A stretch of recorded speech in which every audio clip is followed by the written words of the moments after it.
I stayed in Chicago and tolerated her controlling behavior because I loved her and wanted a relationship. Not because I needed money.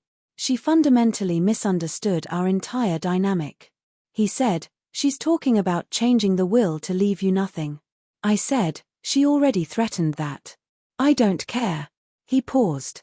"Can I ask you something?" I said, "Sure." "Are you really okay with getting nothing? With me inheriting everything?" I thought about it. "Honestly, yes. I have my own money. I built my own life. If Mom wants to leave everything to you, that's her choice. You've been the dutiful son. You've lived nearby. You've been there for her. Maybe you should get more." Marcus sounded emotional. "That's really how you feel?"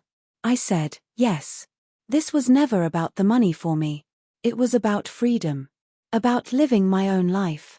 About not being controlled. Money can't buy those things. And I already have enough money for my needs."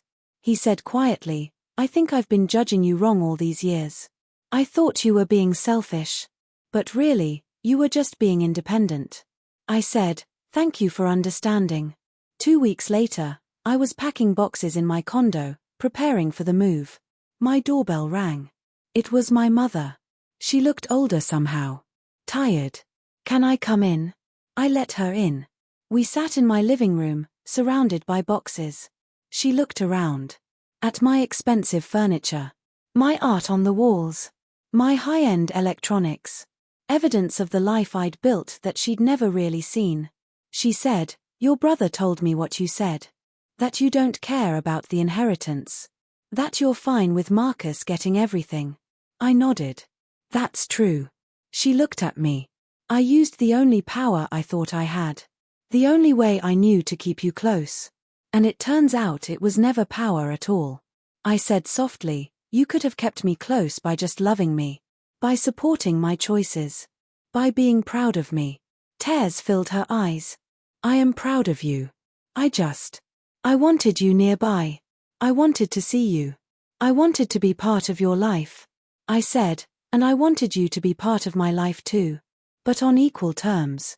Not with you controlling everything. Not with threats and manipulation. Just as mother and daughter who respect each other." She wiped her eyes. "Can we start over?" I thought about it. Maybe. But things have to change. You have to accept that I'm moving to Seattle. You have to stop trying to control my decisions. You have to treat me as an adult, not a child you can manipulate. She nodded. "I can do that. I want to try," I said, "and the will threats need to stop. Forever. If you want to leave me nothing, that's fine. But don't use it as a weapon." She said, "I'm not leaving you nothing. I never was. The will is split 50-50 between you and Marcus." I was bluffing with the threat. "I just wanted you to be scared enough to stay."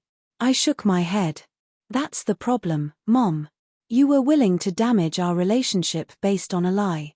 On manipulation. That needs to stop." She looked ashamed. "You're right. I'm sorry. Really sorry." Over the next few months, things slowly improved. I moved to Seattle.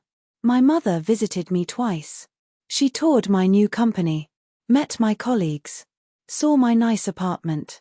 Began to understand the life I'd built. She stopped making threats. Stopped trying to control my decisions. Started just being my mother. Calling to chat. Asking about my day. Supporting me. It wasn't perfect. Old habits die hard. Sometimes she'd slip into controlling behavior and I'd have to remind her of our boundaries. But overall, the relationship improved dramatically. Last week, she called me. "Natalie, I need to tell you something." I updated my will. My stomach tightened. "Okay," she said, "I split everything equally between you and Marcus." But I added a note. I wanted it in writing. To Natalie, who never needed my money but always needed my love. "I'm sorry I confused the two for so long." I started crying. "Mom, that's beautiful." She said, "I mean it. You taught me something important. You can't control people with money. And you shouldn't try. Real relationships are built on respect and love. Not threats." Today, I'm 32 and thriving in Seattle. I love my job.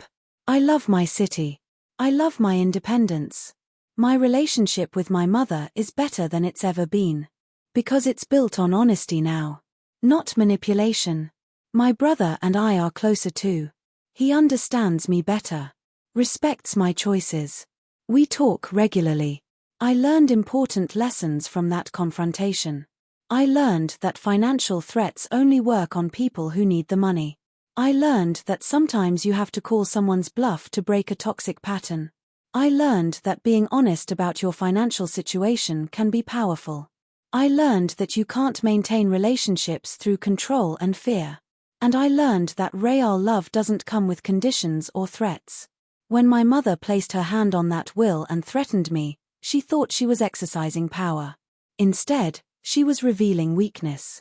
The weakness of someone who had no real connection to offer, only manipulation. My laughter in response wasn't mean. It was liberating. It was the moment I stopped pretending the threat mattered. The moment I stopped letting her control me. Those 6 words, "I make more than you do," changed our entire dynamic. Not because money is important, but because they revealed the truth. I didn't need her financially. I never had. I only needed her emotionally.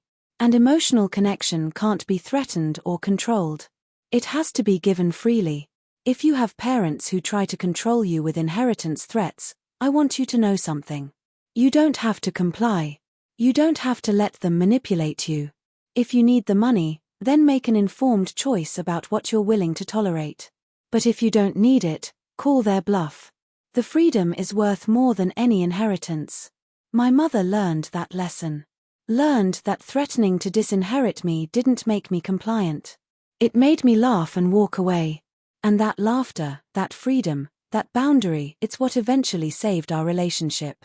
Because once she couldn't control me with money, she had to actually connect with me as a person. And that's when we finally became real mother and daughter. Thank you for listening to my stew.